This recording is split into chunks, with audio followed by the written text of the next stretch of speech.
Assalamualaikum warahmatullahi wabarakatuh. Perkenalkan, nama saya Hanjar Hendra. Saya sebagai moderator dari kelompok 1. Di sini kami akan membahas tentang taksonomi Pisces, filogenetik Pisces, dan klarifikasi Pisces. Baiklah, materinya akan dijelaskan oleh teman saya. Oke, baik. Di sini saya akan menjelaskan tentang taksonomi Pisces atau ikan. Pisces merupakan salah satu superkelas dari kelompok Chordata yang berdarah dingin, bergerak dengan sirip, dan bernapas dengan insang.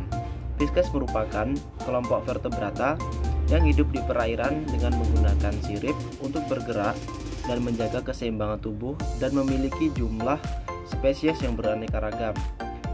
Pisces juga dapat diartikan sebagai hewan poikilotermik atau berdarah dingin yang paling beraneka ragam dengan jumlah spesies lebih dari 27.000 di seluruh dunia. Nah, dari pengertian tersebut, di sini kita mendapatkan karakteristik umum dari Pisces, yaitu umum bernapas menggunakan insang, telinga hanya di dalam, tidak ada telinga tengah dan telinga di luar.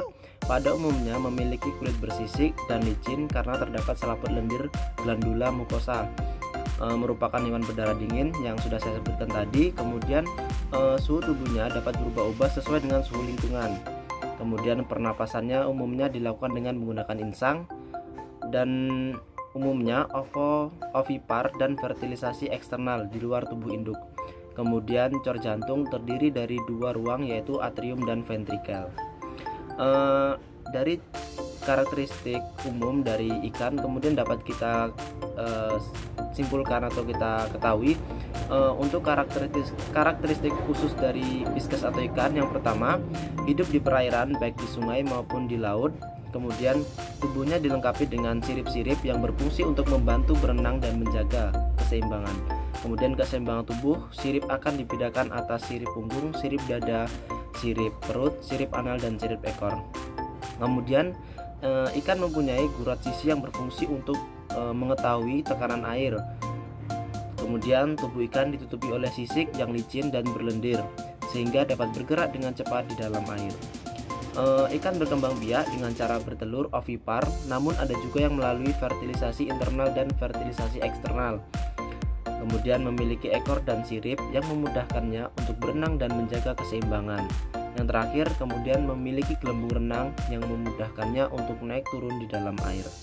Nah, dari situ kita mengetahui ciri karakteristik umum dan karakteristik khusus dari Pisces atau ikan.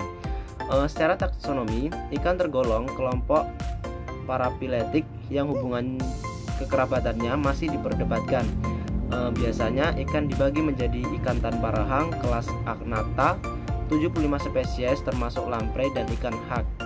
Kemudian ikan bertulang rawan kelas Chondrotites, 800 spesies termasuk hiu dan ikan pari. Kemudian sisanya tergolong ikan bertulang sejati kelas Osteichthyes. Kemudian klasifikasi Pisces. Pisces dibagi dalam 3 kelas, yaitu yang pertama Agatha, ikan tanpa rahang, yang kedua Chondrichthyes, ikan bertulang rawan, dan yang ketiga Osteichthyes, ikan bertulang sejati. Kemudian akan dilanjutkan oleh rekan saya. Selanjutnya Agnatha. Agnatha ini terdapat di Amerika Utara dan Eropa. Sebagian besar Agnatha hidup di perairan laut dan air tawar. Tubuh Agnatha berbentuk silindris memanjang dan berukuran sekitar 76-90 cm. Agnatha tidak memiliki rahang tetapi memiliki mulut berbentuk lingkaran dan berparut. Contohnya yaitu belut laut atau lamprey laut atau Petromyzon marimus, lamprey sungai atau Lampetra fluviatilis, dan lain-lain. Agnatha merupakan kelompok ikan yang tidak memiliki rahang, mulut seperti mangkok, dikelilingi oleh tentakel. Tidak ada pasangan sirip. Beberapa jenis mempunyai sirip ekor dan sirip punggung. Mulut terletak di sebelah ujung. Agnatha memiliki 7 lebih celah insang, kelamin terpisah atau hermaprodit. Cara mendapatkan makanan yaitu dengan cara menghisap cairan tubuh mangsa. Agnatha ini banyak ditemukan di air tawar atau air laut. Sudah memiliki alat indera, lubang hidung, tunggal, dua mata, telinga dalam organ perasa. Ventilasi pada Agnatha terjadi secara internal. Selanjutnya yaitu struktur tubuh pada Agnatha. Struktur tubuh pada Agnatha ini ada beberapa, yaitu lubang angin, anus, perut, hati, jantung, insang, otak, tulang belakang, sumsum tulang belakang, pilorik, caica, ginjal, otot, linora lateralis atau gurat sisi. Selanjutnya akan disampaikan oleh teman saya. 2. Chondritis. Kulit tubuhnya tertutup oleh sisik-sisik plakoid yang kasar berisi dentin atau mesodermal dan dilapisi dengan email atau ektodermal. Chondritis memiliki mulut yang terletak di bagian bawah dengan lidah dan rahang. Alat kelamin terpisah dan fertilisasi terjadi secara eksternal atau internal. Contoh chondritis yaitu ikan bius, squalus sp, ikan pari, makaraja sp. Merupakan kelompok ikan yang tubuhnya tersusun dari tulang rawan. Merupakan invertebrate rendah yang memiliki kolumna vertebralis sempurna yang terpisah satu sama lain sehingga mudah membengkokkan tubuhnya. Kemudian memiliki 3 tulang saluran setengah lingkaran atau semi-seluler canalis pada alat pendengaran di sisi kepala bagian dalam. Kemudian lengkung insang terdiri dari tulang rawan, terletak di tengah insang dan dilengkapi dengan arteri dan saraf. Lengkung insang terpisah dengan kotak saraf atau neurokranium, tetapi dihubungkan dengan rawan jaringan ikat. Memiliki sirip berpasangan, mempunyai pasang lubang hidung. Kemudian memiliki anggota sebanyak 850 spesies meliputi hiu dan ikan pari, dan memiliki endoskeleton. Baiklah, selanjutnya saya akan menjelaskan mengenai kelas Osteotes atau ikan bertulang sejati. Kelas ini hidup di laut, air tawar, dan rawa-rawa. Ukuran tubuhnya bervariasi antara 1-6 m. Osteotes merupakan ikan bertulang sejati dengan endoskeleton yang mengandung matris kalsium fosfat yang keras. Osteotes bernapas dengan insang yang ditutupi oleh operkulum atau tutup insang. Contoh kelas ini yaitu Muskoki atau Carassius auratus dan ikan terbang atau Gypselurus sp. Kelas Osteotes ini merupakan kelompok ikan yang rangkanya tersusun dari tulang sejati. Kulitnya banyak mengandung kelenjar mukosa. Biasanya diliputi oleh sisik. Beberapa spesies tidak memiliki sisik bersirip pada median baik dorsal maupun ventral. Sirip biasanya disongkong oleh jari dari tulang rawan atau keras.